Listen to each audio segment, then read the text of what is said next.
Bonsoir à tous et bienvenue sur Warhammer Made by Amateur. On continue le tournoi national, c'est un gros tournage un dimanche de 4 batailles, donc vous allez avoir du contenu pendant quelques jours.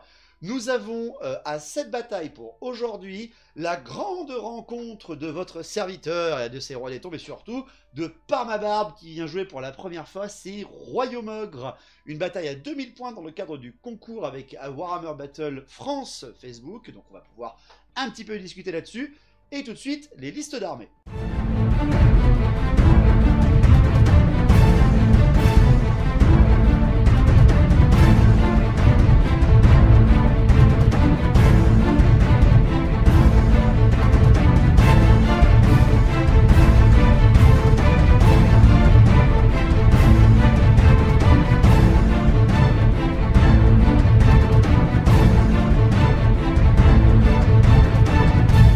Bienvenue sur Warhammer Made by Amateur. Salut, c'est Parmabarbe. Du coup, je vais vous parler de la liste ogre que j'ai amenée chez David dans le cadre du tournoi.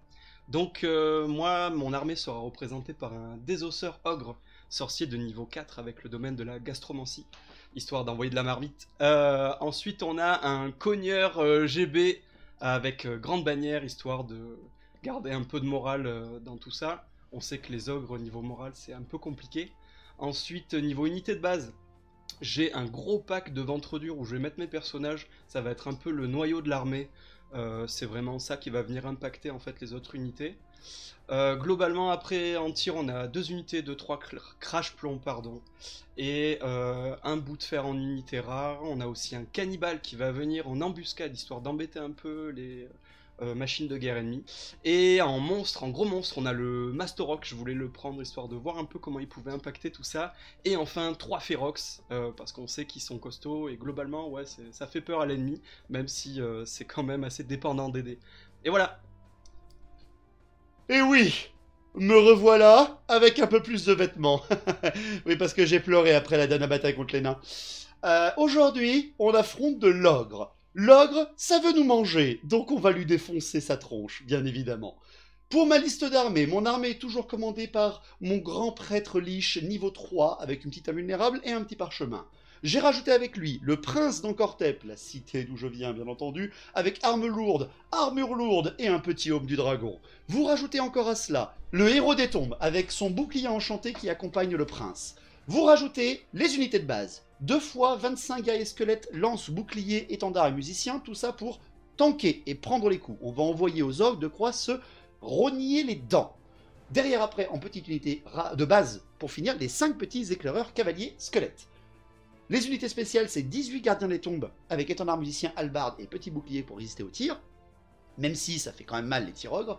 J'ai mis le sphinx de guerre, bien sûr, avec le souffle de force 4, évidemment, parce que même si c'est des ogres, on le garde, on a des listes imposées. Avec ceci, 3 serpents de nécropole enfouis sous les sables, étendard, musicien, avec là aussi des hallebardes pour les cavaliers. Et enfin, en unité rare, le Hiéro Titan, question de booster ma magie, parce que ce coup-là, il n'y a pas d'enclume du destin et de rune tueuse de sort. Et enfin, surtout, pour terminer, mon arche des âmes damnées. Si elle arrive à passer déjà un sort aujourd'hui, ça sera pas mal. Alors, avant de vous parler des déploiements, bien sûr, on vous parle de la magie. Parmabarbe utilisait un sorcier de niveau 4 de la gastromancie et il a eu de très bons sorts. Il a eu le puissant en force ou le puissant en endurance ou le primaire avec la ténacité ou alors la gueule. Donc c'est quand même pas mal du tout. Il n'a pas eu la régène qui me faisait un petit peu peur, donc moi ça me va.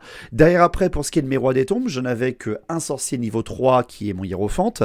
J'ai eu le mouvement gratuit, j'ai eu grâce à la volonté d'Ancortep, j'ai eu le tir x2 et plus une attaque sur un régiment ou à 24 pas autour de moi, et j'ai eu le -1 en force et en endurance. Donc quand même un bon jet de sorts des deux côtés. Pour ce qui est donc des déploiements.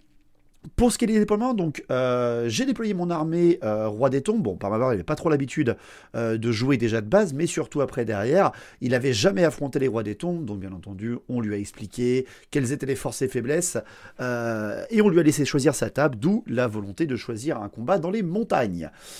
En déploiement, j'ai mis mes éclaireurs squelettes sur ma gauche, là-bas, parce qu'ils vont se faire wipe out certainement premier tour, comme d'habitude. Mais c'est pas grave, ils vont attirer des tirs à eux. Et par contre, j'ai massé mes troupes en fait vers le centre, vu qu'il avait quand même un gros sac à poing violent de ventre dur, où je ne sais pas vraiment comment l'abattre. Donc j'ai mis en plein centre mes 2 régiments de guerriers squelettes, avec au centre d'eux-mêmes le Sphinx, question d'avoir des vagues de sacrifiés à envoyer pour pouvoir contrecharger correctement. Sur le flanc gauche d'un des régiments de guerriers squelettes, j'ai mis mes gardiens des tombes avec mon général prince et mon porte de la grande bannière. Derrière le Sphinx, j'ai mis l'arche des âmes damnées. Derrière la tour, pour pouvoir rentrer dedans et avoir 60 tirs disponibles, si jamais je passe mon sort avec mes archers derrière la tour, mes archers posés avec le hiérophante justement. Et juste à sa droite, le hiéro titan. Question de pouvoir avoir un boost de magie, mais aussi un petit monstre sur le côté et surtout très loin du bout de fer. Parce que de son côté, il a déployé donc en plein centre, bien entendu à côté de la tour, les ventres durs avec le général, l'AGB. À côté de l'autre côté de la tour, il a mis les Ferox. Sur son flanc droit, encore des crash-plombs et son bout de fer. Et sur son flanc gauche, le Mastorok et ses derniers crash-plombs. Donc une bonne petite game là qui nous attend. L'avant-garde a été faite pour mes rois des tombes, bien entendu, où je me suis placé avec mes 12 pas gratuits, on va dire, vraiment sur son flanc droit, un petit peu vers l'objectif, enfin pas l'objectif, vers le décor des arcanes. Et derrière après, le premier tour a été pour les royaumes ogres. Super, donc on est parti, on va se prendre la boulet de canon tour 1, ça va être parfait. Donc tour 1 des royaumes ogres. En mouvement, les crash-plombs et le Mastorok, donc de son flanc gauche, avancent un petit peu de concert. Les crash-plombs avancent suffisamment pour esquiver les bâtiments et se mettre en position de tir. Le Mastorok et surtout les ventres durs ainsi que les Ferox avancent sur la même ligne, tandis que le bout de fer, lui, avance de quelques pas pour pouvoir avoir une vue tout à fait logique sur le flanc de mon armée sans vraiment de problème. À la magie, il fait 4 et 1, donc il n'a pas grand chose à tenter pour l'instant. Il tente le plus 1 en endurance à 12 pas autour de lui, donc pour toucher les Ferox, le Mastorok, bref, quasiment presque tout le monde qui m'intéresserait en face. Il le réussit et moi je loupe ma dissipation. N'oublions pas quand même qu'il a un niveau 4 et moins un niveau 3, donc ça se passe bien pour la magie. Un seul sort mais qui fait du bien à tout le monde. Derrière après, au tir, ces crash-plombs décident de tirer sur mes petits éclaireurs qui viennent d'avancer là-bas, ces crash-plombs de son flanc droit. Il me fait 11 tirs et il me fait 2 morts. Bon, voilà, ça commence. Et derrière après, ces crash-plombs de son flanc gauche tirent sur mon Hiero Titan, vu qu'ils l'ont apporté. Ils n'ont pas de malus après avoir bougé. C'est une grande cible. Ils font 8 tirs seulement à 3 mecs, 3d6, donc c'est plutôt moyen. Et surtout, ils me font aucune blessure, parce que j'ai quand même une endurance de 6 sur ce bestiau. Donc, bon, voilà, c'est plutôt moyen. Par contre après, c'est son lance-harpon qu'il a sur le Mastorok. C'est un mec qui porte une grosse arbalète et il peut tirer après s'être déplacé normalement. Il tire à son tour sur le Hiero Titan, il le touche, il le blesse et il m'enlève moins 1 des 3 PV. Il m'enlève heureusement pour moi un seul PV, donc ouf. Il va falloir que je m'en méfie de ce truc là, je me rappelais plus que c'était aussi violent. Et enfin pour finir, son bout de feu tire sur mon Sphinx de guerre, bien entendu, mais il est un peu de flanc, donc mon socle de Sphinx est un petit peu court, et il tire trop loin malheureusement. On lui avait expliqué et réexpliqué pour les canons, mais il fait un 10 pour la première touche, donc malheureusement ça part de l'autre côté. Par contre il me touche 3 squelettes et mon but 3 derrière, hein. C'est assez radical. Les pauvres squelettes qui avaient rien demandé à personne, book directement pour eux. Mais bon, c'est du mort-vivant, je vais pouvoir quand même relever un petit peu mes pertes si j'ai suffisamment de dés de magie. Un premier tour, pas si meurtrier que ça pour les ogres, moi ça me va.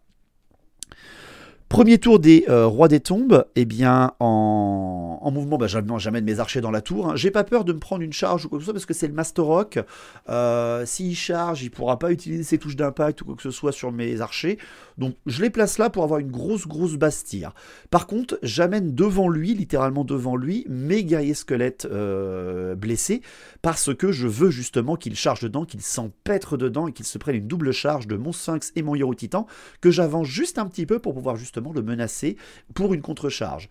Pour protéger mon Sphinx, j'avance également mes guerriers squelettes vers les ventres durs, mais très légèrement, hein, pour protéger surtout le flanc de mon Sphinx, et j'amène mes gardiens des tombes sur mon flanc gauche. Je les protège d'une possible charge des Ferox avec la petite maison et surtout la forêt aussi avec des petites aises de terrain dangereux.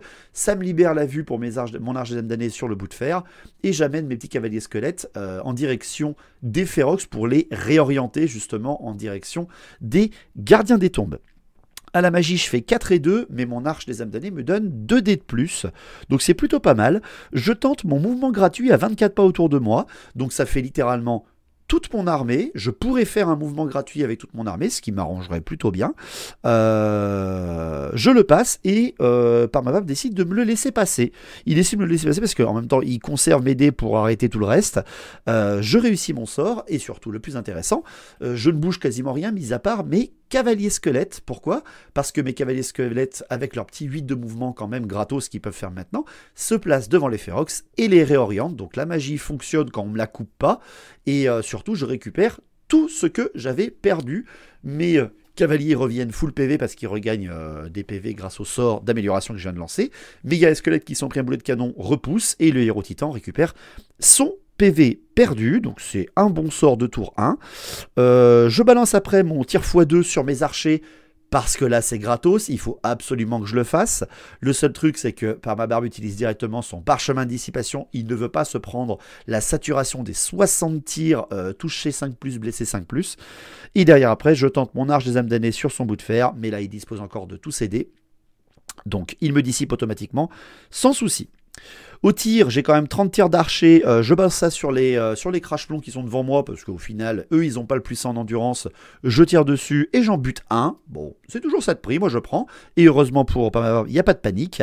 Et enfin, mes petits archers, là, qui sont cavaliers devant les Ferox, tirent à bout portant, mais ne font absolument rien, bien entendu. Un premier tour qui, au final, n'a aucune perte des rois des tombes, et une première perte chez les royaumes ogres. Ça fonctionne, ça fonctionne.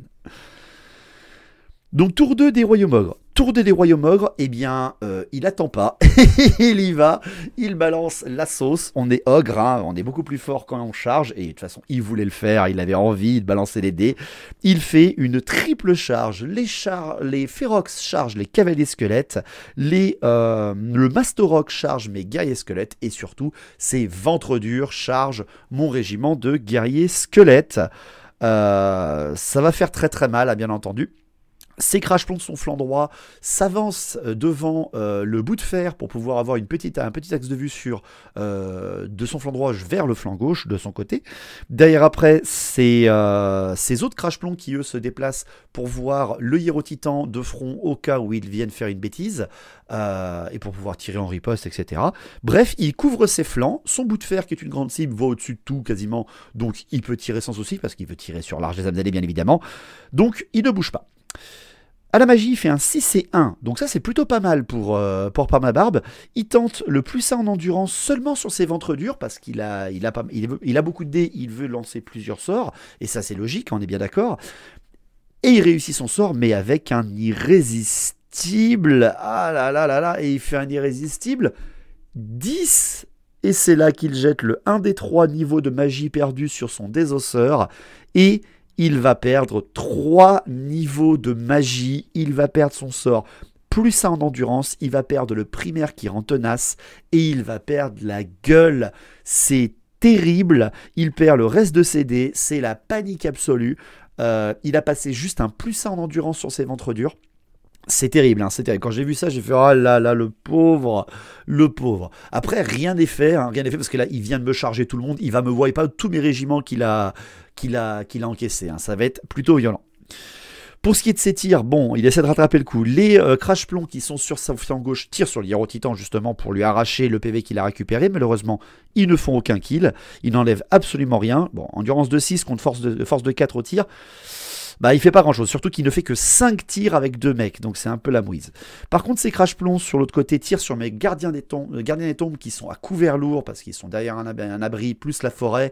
Ça va être compliqué pour eux. Ils font plus que 6 tirs sur 3 mecs, 3d6. Hein, 3d6, il fait que 6, donc c'est quand même vachement pourri, donc il ne fait aucune touche. Et enfin, allez, faut finir bien. Le bout de fer, il est en vue de l'arche des âmes damnées.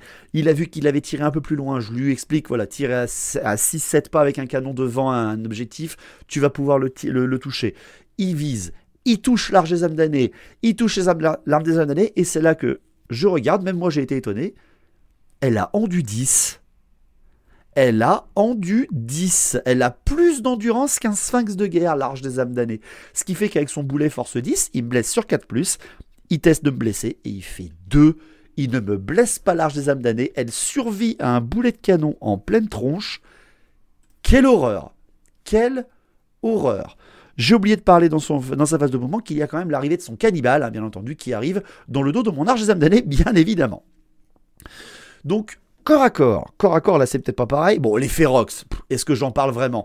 Ils explosent complètement ma cavalerie légère et ils décident de rester sur place et de se reformer avec un test de commandement réussi. Derrière après, c'est ventre dur. Bah, c'est ventre dur, évidemment, contre mes guerriers squelettes. Je frappe avec 25 attaques, non pas du tout 25 attaques, n'importe quoi, avec 15 attaques, je tape tout sur les ventres durs pour essayer d'en tuer un bien sûr. Bon, j'ai CC 2, j'ai force 3, il a CC 3 et il a endurance 5. Je n'enlèverai qu'un seul PV. J'enlève qu'un seul PV hein, sur les ventres durs. Même pas un mec, hein, j'enlève un PV.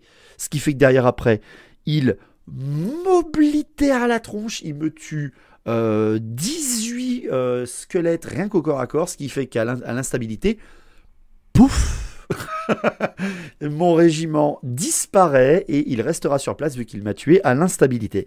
Il décide de rester en ligne droite parce que ce qu'il voit devant, c'est soit le Sphinx, soit le flanc des gardiens des tombes, soit eh bien justement l'Arche des âmes damnées. Donc il reste comme ça. En fait, il est encerclé aussi, c'est un peu son problème. Donc il ne savait pas vraiment où se tourner. Surtout que derrière après, son Master Rock qui lui charge méga squelette. Le Master Rock, quand il charge, il fait 3d3 touches d'impact. S'il a fait une charge ogre, il fait 3d3 plus 3. Il fait des piétinements, l'ogre au-dessus tape, mais quand il charge le Master Rock, il n'a pas le droit d'utiliser ses attaques normales, ce qui est un petit peu nul, je trouve, en termes de règles. Je vois pas pourquoi il n'aurait pas le droit. Les ogres ont bien le droit de taper normalement quand ils font une touche d'impact. Bref, c'est les règles Games Workshop, on est comme ça. Ce qui fait que, il me fait mal, hein, il me fait quand même mal. Il me tue 7 squelettes au corps à corps. Moi, derrière après, je frappe avec 15 attaques, CC2, force 3 sur un truc qui a endurance de 6, CC3. Je fais un triple 6 en blessure. Il a une armure de 4+, et par ma barbe jette, et il fait 2, 3, 3.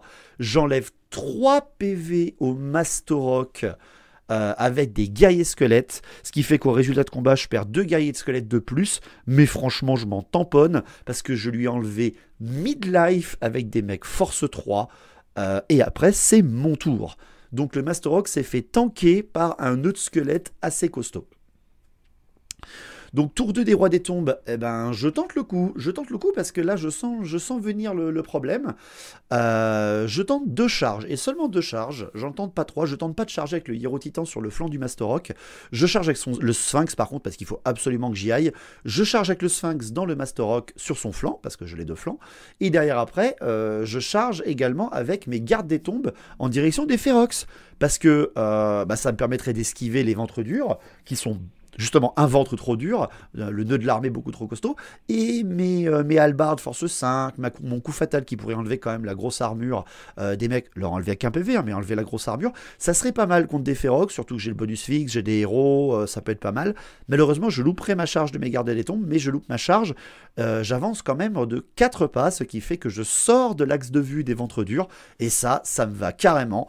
Dernière chose à ma phase de mouvement, je retourne mon Hiero Titan et je le fais avancer vers la tour pour qu'il voie le flanc du cannibale, question peut-être de lui faire un petit buveur d'esprit ou une petite lumière de Shem, on n'en sait rien. Et surtout, je regarde l'arrivée de mes chevaliers serpents, de mes chevaliers de nécropole, et ils arrivent sans souci, et je les mets bien sûr en position pour qu'ils voient soit le flanc des Ferox, soit le dos des ventres durs, question de terroriser par ma barbe avec l'arrivée de ces renforts blindés et costauds. À la magie, et là ça explose, je fais 5 et 4 et je gagne 3D avec mon Arche des âmes damnées. Donc je tente un buveur d'esprit sur le cannibale. Je le réussis avec mon Hiero Titan, ce qui fait que par ma barbe décide de me le dissiper avec ses dés, parce que sinon j'avais jeté les dés juste pour voir et je le tuais one shot parce que j'avais fait un 6 sur mon dé, donc ça faisait très très mal pour le gars. Bref, tout va bien, il l'a dissipé. Derrière après, je tente l'Arche des âmes damnées sur le bout de fer. Je tente l'Arche des âmes damnées sur le bout de fer parce qu'elle est faite pour ça, elle est faite pour tuer les unités uniques et je ne l'ai pas tournée vers le cannibale. Je tente un dernier coup en fait parce que je comptais sur mon Hiero Titan. Je balance mon dé, d'ailleurs je balance 5 dés, je fais un irrésistible, mais c'est un objet de sort inné, je n'ai donc pas de fiasco qui me tombe sur la tronche. Je balance sur le brise-fer, il teste à commandement 3D, il est très loin de sa GB, très loin de son général, et Par ma barbe va faire 12 au commandement, et va exploser. En fait, il se one-shot pile poil 5 PV, et me fait mourir en fait son bout de fer. Donc ça c'est déjà terrible. Derrière après je regarde si mon sort continue sur les crash plombs qui sont à côté, parce que c'est un sort transmissible sur 3+. Ça passe sur les crash plombs à côté. Je le refais tester et il perd 6 PV. Il se tue 2 crash plombs avec un test de commandement à nouveau foiré. Là c'est terrible. Et derrière après je regarde si l'Arche des Âmes continue, le sort de lumière morte continue sur les Ferox. Je réussis à faire mon 3+, pour continuer sur les Ferox. Il teste à côté du général et de l'AGB. Il se loupe une première fois, il relance et il se reloupe une seconde fois et perd 4 PV de plus. C'est terrible, terrible ce qui se passe. C'est sans armure, je le rappelle. Hein. Donc il perd un Ferox complet et un PV sur un autre. Et il va tester. La panique n'est pas faite sur le crash plomb. Par contre, la panique passe sur les Ferox qui s'enfuient de 9 pas en direction du bord de table derrière lui. C'est terrible, absolument terrible. Et derrière après, je tente le plus une attaque et plus un au tir, enfin tir multiple x2 à 24 pas autour de moi avec mon sorcier. N'oublions pas qu'à chaque fois qu'il lance des sorts, il a plus un D3 à son lancement grâce au Hiero Titan qui est à côté de lui. Ce qui fait que je réussis à passer mon sort. Par ma barbe tente de dissiper et se foire vu qu'il n'a plus qu'un niveau 1, vu qu'il a perdu 3 niveaux de magie. Mon sort passe, je récupère 4 Gaïa Squelettes contre le Master Rock. Et surtout, toutes mes unités ont plus une attaque et mes archers ont 2 tirs au lieu d'un seul. Ce qui fait que je passe à ma phase de tir, et je balance tous mes tirs sur les crash plombs qui sont en face de la tour. J'aurais pu balancer sur le cannibale, mais il a plus d'endurance, donc je suis pas très fan. Et j'explose les crash plombs, hein, je les one-shot avec 60 tirs. Tout à l'heure avec 30, j'en ai tué un, bah là ils sont plus que 2. Avec 60 tirs, je suis stat et je balance 6 PV dans la tronche des crash plombs et il meurt méchamment. Vraiment, j'ai pas d'autres mots. Il meurt très méchamment. Et pour finir, au corps à corps, le Sphinx de guerre plus mes Gaïa Squelettes qui affrontent le Master Rock, ben je perds 3 Gaïa Squelettes parce qu'il frappe tout avant moi, hein, j'ai une initiative complètement pourrie. Par contre, après, derrière, les gardiens des tombes qui sont sur le Sphinx, qui ont chacun plus une attaque, le Sphinx qui a plus une attaque et tous les Gaïa Squelettes qui ont plus une attaque au premier rang, eh bien, je tue le Master Rock au corps à corps, ce qui fait que je reforme mes 2 unités gratuitement pour voir le flanc des ventres durs et sortir de leur axe de vue, et ça c'est cool. Heureusement quand même pour Pas ma barbe, il n'y a pas de panique des ventres durs, sinon ça aurait été la terreur absolue. Tour 3 des royaumes ogres. Bon, il essaie de sortir de ce nœud de dangerosité qui est le centre de la table. Il balance une double charge. Cannibale plus ventre dur sur l'Arche des âmes damnées. Un seul suffirait, mais il sort tout simplement de l'axe de vue. Vu que c'est une machine de guerre, en plus, il ne pourra avoir une seule des unités qui ira au contact. Il réussit sans aucun souci à aller au combat. Derrière après, il tente le ralliement de ses Ferox. Il le manque et malheureusement, ils font 11 de fuite et sortent de la table. C'est terrible, hein. Tout ce qui se passe c'est absolument terrible. Et après son crash plomb run en direction des serpents pour les réorienter un petit tour et m'empêcher d'aller les choper, mais ça va être très compliqué. Il est tout seul, il va pas résister à une charge. C'est terrible pour Thomas, je suis vraiment désolé. C'est horrible pour lui. Après, il a plus de 1000 points dans les ventres durs, donc rien encore n'est fait les mecs. À la magie, il jette, il fait 5 et 3. Bon, bah, il balance pour le plus 1 en force à 12 pas autour de lui, donc le cannibale plus ses ventres durs. Il le réussit sans irrésistible. Bah, moi, je l'utilise, j'ai un parchemin de dissipation et je lui contre son sort. Enfin, au corps à corps, ben, l'Arche des âmes damnées, elle se fait buter, hein, sans aucun souci. Par contre, c'est le cannibale qui la bute. Je balance mon impulsion d'énergie pour frapper tout ce qu'il y a autour de moi. Je tuerai le cannibale grâce à ça, parce que je touche les deux, mais pas mes alliés. Je touche le cannibale, je l'explose avec un des 6 touches force 6 sans armure. Il a une endurance de 5, je lui fais 5 PV one shot. La terrible, enfin, je lui fais 5 blessures et 4 PV. Il a 4 PV, il est one shot. Et derrière, j'enlèverai à nouveau un petit PV sur un ventre dur. Ça va, j'avais fait que un 1, mais pouf, terrible pour Thomas. Au moins, il se reforme ses ventres durs vers le nœud central de l'armée Roi des Tombes, parce qu'il n'a au final maintenant plus que son nœud de ventre dur. Et un crash-plomb sur la table, ça fait peur quand même, ça fait très très peur. Donc tour 3 des rois des tombes, je ne charge pas tout de suite parce qu'ils sont encore beaucoup trop forts, il faut que je les attendrisse, hein, c'est de la bonne viande. Je charge par contre avec mes serpents sur le crash-plomb parce qu'on y va, c'est fait pour ça. Derrière après par contre, j'utilise, comme je l'ai bien précisé, mes sacrifiés, hein, parce que je lui donne des points, mais je suis obligé, je gagne du temps. Le but quand même, surtout quand on est roi des tombes, c'est de coordonner ses attaques. Et lui surtout, il est beaucoup trop fort encore pour moi. J'avance mes guerriers squelettes, enfin très légèrement pour qu'il soit la cible principale des ventres durs. Mon sphinx se reforme vers la statue pour qu'il soit impossible d'aller le choper sans passer par les guerriers squelettes. Et mes gardiens des tombes, eux, se reforment pour aller voir justement l'encaissement que vont faire les guerriers squelettes, à moins qu'ils ne le fassent pas du tout, ce qui est très fortement probable, vu qu'ils vont très certainement se faire rouler dessus, comme tout à l'heure. Pour ce qui est de la magie, je fais un 5 et 3 plus 2D, non, 5 et 3 plus 1D avec ma cana. Je balance le plus une attaque et x2 en tir à 24 pas à nouveau autour de moi. Je le passe et encore une fois Thomas loupe sa dissipation. Je regagne 3 guerriers squelettes, j'ai toujours 60 tirs. Et derrière après, je lance le -1 en force et en endurance, vu qu'il a plus de dissipation, sur les ventres durs. Et je réussirai mon sort. Là, les ventres durs, force de 5 au corps à corps et endurance de 3. Là, ça m'intéresse parce que juste après, je vais lui balancer 60 tirs, toucher 5+, blesser 4+. Je vais lui faire 14 blessures et je vais lui balancer 11 PV en moins dans des ventres durs.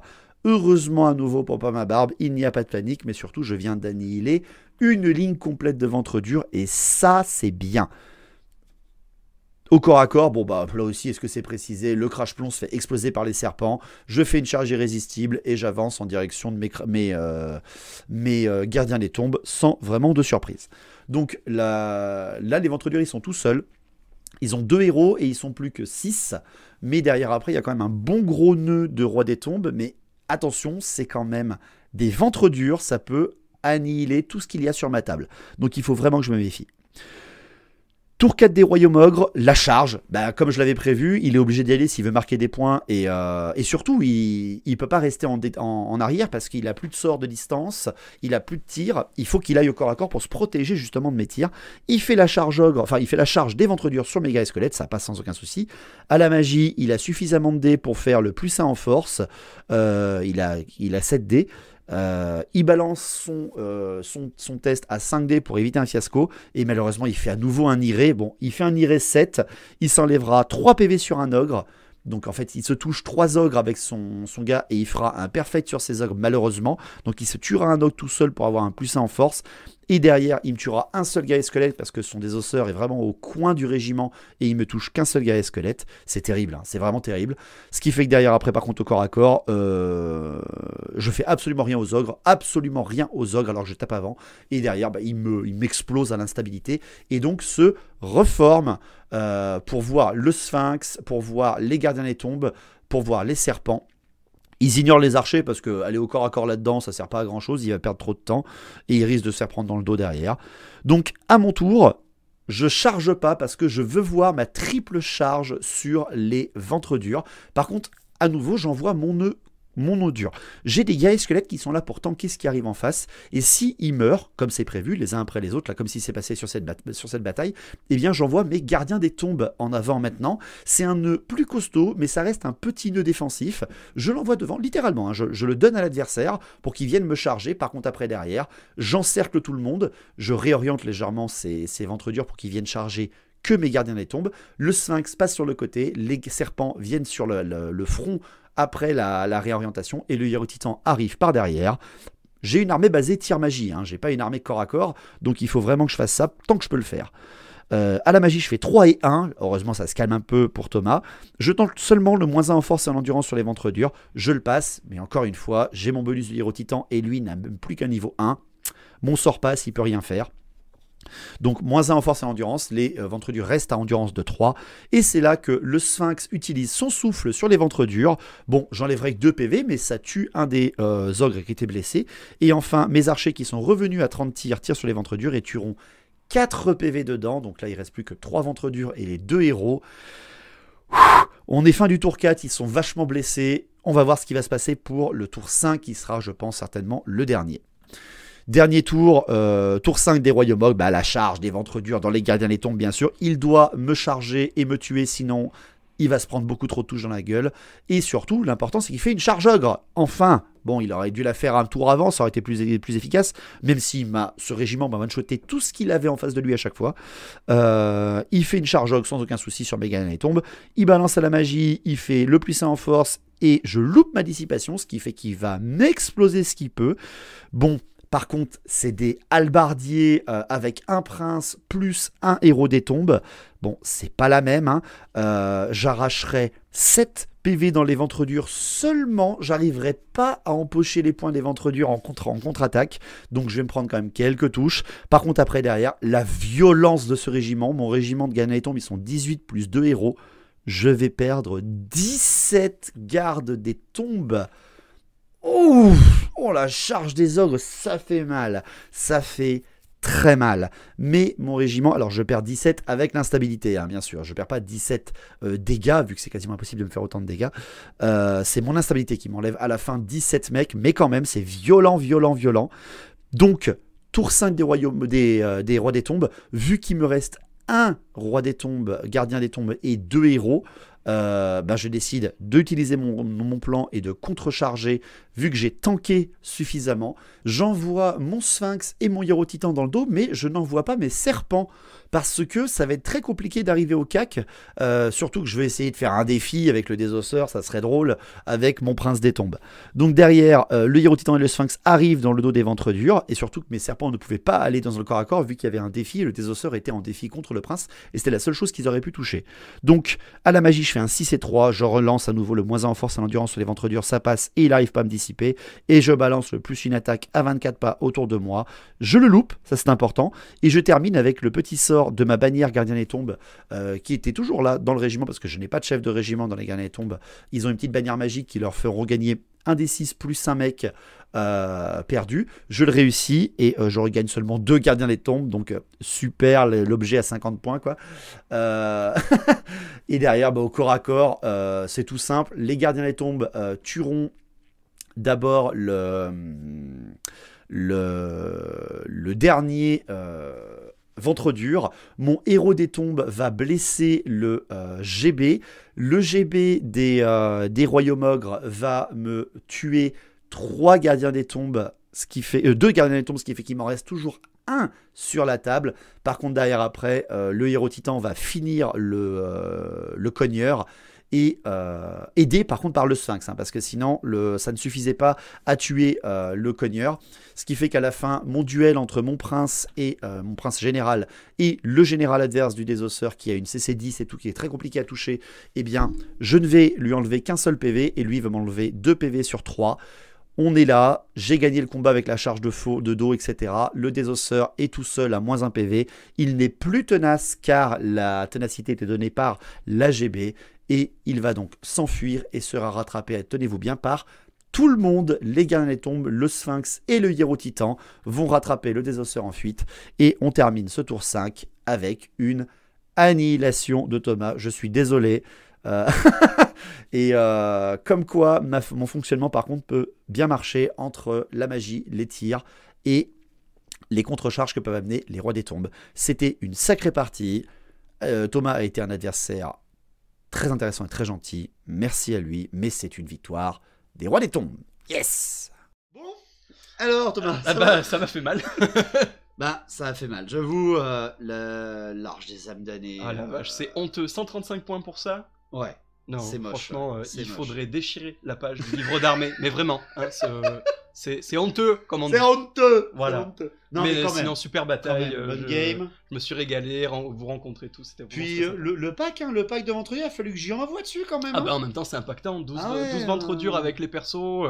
Il y a du gras, donc faut y aller quoi. J'ai l'habitude, voilà, avec les Auvergnats, il n'y a pas de souci, ça on aime bien. Non mais vraiment, c'était un plaisir en tout cas de jouer avec toi. Super un de sympa. se Moi je connaissais aussi. pas les rois des tombes, donc très cool. Venu à la première, ça va? Ouais, surtout une grosse journée à la première. C'est à refaire, très bien. Ouais, avec grand plaisir. Donc merci à vous tous d'avoir suivi cette bataille. Roi des tombes, ça peut donc se démerder. Après vous allez dire, j'ai tapé où ça fait mal. Le commandement, des royaumes C'est ogres. ça, puis la magie. Et la magie derrière qui fait mal. Mais Tout à bon, fait. franchement, j'ai eu de la chance. Et les amalgames qui sont Les- très très Bien- endurants. Bien costaud. Ah hein. oui, je pensais pas autant. Je pensais pas Ouais, autant. c'était sympa. Oui, Une bonne game. Tout à fait. Bon, allez, merci à toi. Merci beaucoup d'être Je venu. te en tout remercie. cas. Salut. Et à la prochaine. Longue battle, ciao.